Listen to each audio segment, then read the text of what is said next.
morning, viewer. Welcome to our Glory Globe TV. It's amazing news for our viewer.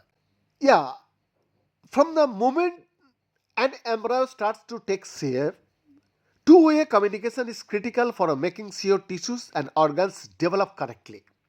So, two of the first physical structures to form in the embryo are the neural tube and the somatids, which later go on to become the central nervous systems and the spine, ribs, and skeletal muscles. Respectively, these structures have been studied in animals, but entangling the huge array of messages between embryonic structures in humans is very much complicated. Researchers expressed we cannot study the dynamic formation of these tissues using human embryos as they are developed relatively late and ethically. So, we cannot culture embryos for more than 14 days, says Naomi Morris, who leads the developmental models laboratory at the Creek. So, instead, we turn to lab grown embryo models which are not as complex as real embryos but do allow us to hone in on one feature at a time to unpick how these interactions occur. The lab develops such models using human pluripotent stem cells which can become any cell in the body, and these stem cells are grown in defined conditions to create 3D structures that mirror some features of early embryos, allowing the team to explore the mysteries of early human development.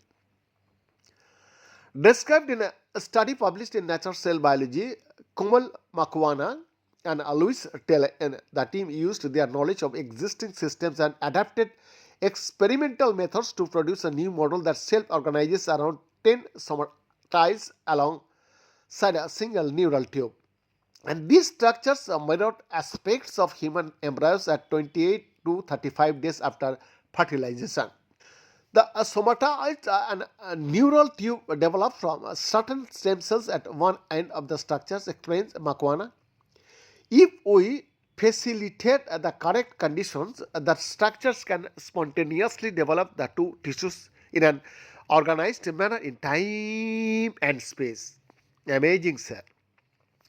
So the models don't contain a notochord, a rod-like structure that coordinates tissues development across the middle of the body by secreting signaling factors. So this means that Makwana and Telly could test if the somatids or neural tube could be altered in a similar way just by adding a single small molecules at different concentration. Board answer. Behind this exclusive report, Glory Globe TV, Delhi, Bharat.